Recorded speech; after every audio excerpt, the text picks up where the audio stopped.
If you caught the Xbox Game Showcase, you probably noticed a certain iconic purple dragon. Joining us to dive into the Spyro A Realm Beyond announcement and share the latest updates from Toys from Bob are Paul Yan, studio head, and Lou Studdert, associate creative director.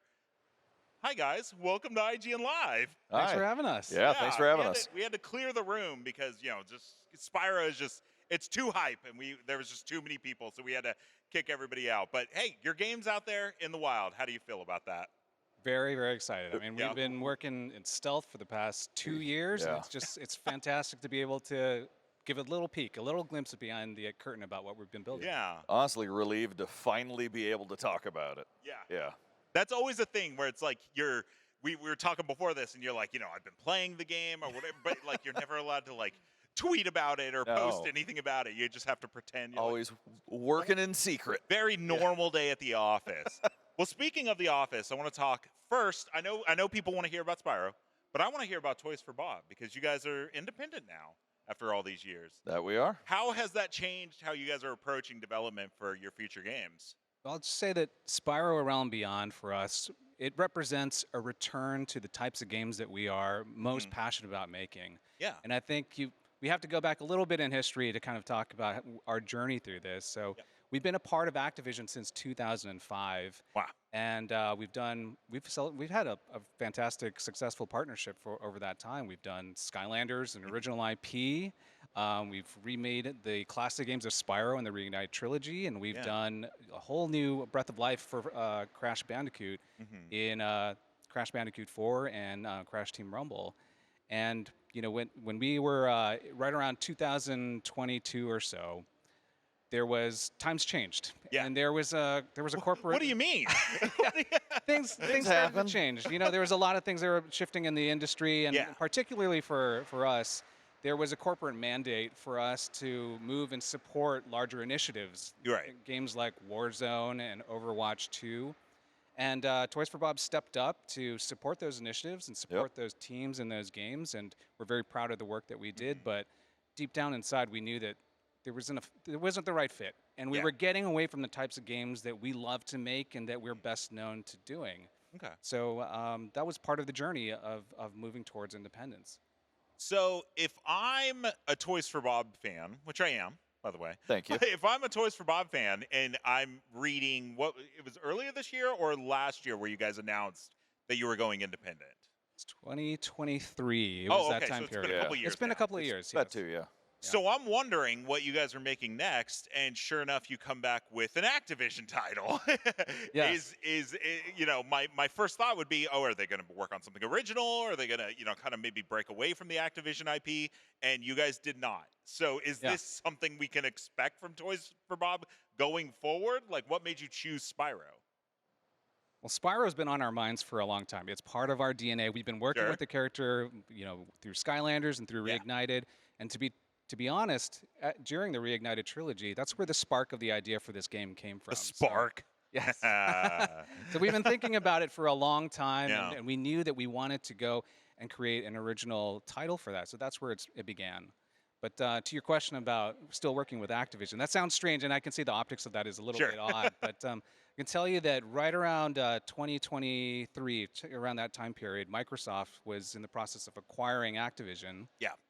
And like I said earlier, we were doing our focus was split across many different support areas, and we were just moving away from the types of games that we were really passionate about doing. Yeah.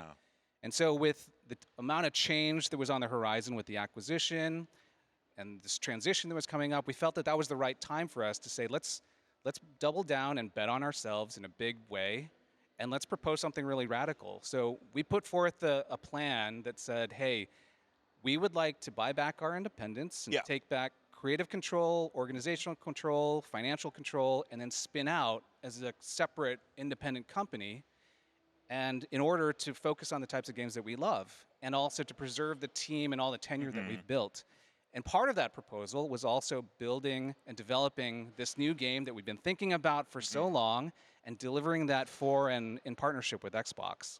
I know I'm not going to get any sort of definitive answer, but have you been thinking about making an original title? Like, is this kind of this is our first like launch of an independent studio, and now we're gonna work on something that's wholly ours? I mean, the thing with Spyro for us is it's been in the DNA of the studio's history for so long Yeah. that we have such an affinity for the character that given the opportunity, we immediately leapt at it. And so, as far as anything original, anything else coming down the pipeline, obviously we'll wait and see. But, for us, it's just this amazing opportunity for us to continue to define the future for a beloved character that means so much to so many players and to us as a studio. You're like, we're not being held at gunpoint. We Not wanted at to all. make this game. Absolutely. Absolutely. No, honestly, it really is something special to us. Me and you worked together. Well, we shot a video together Sure. for Crash 4. Yeah. What about like when it came to making Spyro? Yeah. Did you feel this confidence because you're like, you know what? We killed it with Crash 4. We're just gonna kill it again. Well, appreciate the sentiment. Thank you. Yeah. I will take that. But, for us, it's really one of the things that we as a studio love to do, especially with these kind of franchises that we've been, working with so long, is identify what makes them tick. Yeah. And how we can put a Toys for Bob spin on it, how we can evolve kind of what it means to play one of these franchises. We did it with Crash 4. And for Spyro, again, we had the Skylanders series, we had the Reignited trilogy. And for us, it's just all about knowing and being intimately familiar with a character and being familiar with the franchise and what makes it tick and what defines it. Yeah. Right? And so, honestly, it's not really a confidence level as Sure. it is we love it too, and we want to see it continue and move forward in ways that it's never done in the past. Do you ever, like, in this world of, ultra realistic graphics and all that stuff, and you guys are the 3D platformer people, does it warm your heart seeing games like Astrobot win Game of the Year and stuff like that? And you're like, we're still relevant, like we're still in there, People love 3D platformers. 1,000%. Heck yes. Yes. Yeah. Yes. No, I mean, Astrobat, yeah. Rayman, had their announcement before. It's just Rayman like, just got announced. Yeah. yeah, we would love to see it. Love Yeah. to see Good, it. And I good. think, that's part of our DNA as a studio is we want to bring forth joyful experiences, colorful characters, handcrafted, whimsical worlds. And so if if more players are attracted to that game, fantastic. That's our wheelhouse. We want to live there. Absolutely.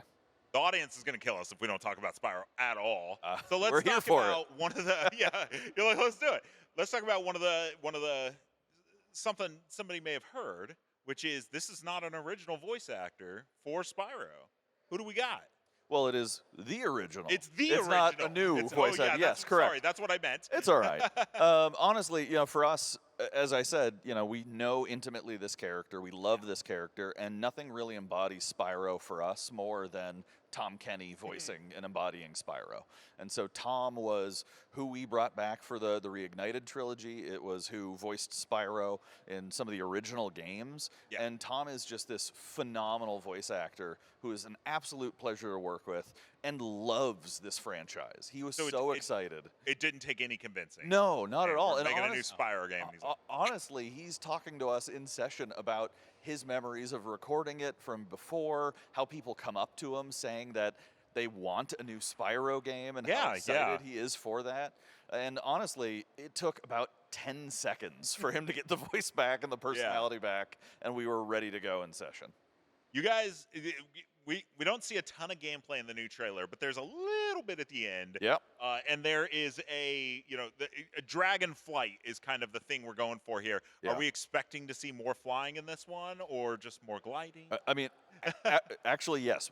The whole thing that we're showing off today as part of the reveal is the fact that we are trying to amplify what it means to be a dragon in this game. Okay. And that means leaning into dragon flight. Oh, cool. Now, you can see it in the actual cinematic portion of the trailer, but you're going to be transitioning from ground to air at a moment's notice. Okay. Whenever you want as true player freedom. It is Really? There's There's no thing on the floor that you Nope. have to touch. Not at all. in the air. No, You it just is press a fly button now. and you are flying. And Okay. so it's not select levels, it is not gliding, it is true flight. But one of the things that we're showing off in the gameplay portion is we want you interacting with the environment. Yeah. We want you diving down to catch speed, using your flame breath to ignite campfires to get lift before flapping your wings to sustain momentum Okay. and interacting with the world. So it is active, engaging flight as you're kind of traversing through this environment. I'm going to give you an easy one. Okay. Is this for the olds like me that played Spyro on my PlayStation 1 demo disc? Sure. Or is this for the youngs who are playing Astrobot and, recent Nintendo platformers and stuff like that? For us, this represents, it's hackneyed to say a bit of both, but it is. It is. That's why I said it was an easy one. I know. Thank you. But no, we purposely started with, obviously, the fans, ourselves, all of them in mind. That's why we're bringing Tom back. That's why, we're embodying the tone and the personality of this character. But we purposely set ourselves a goal to make this a great inroads for new players. Yeah.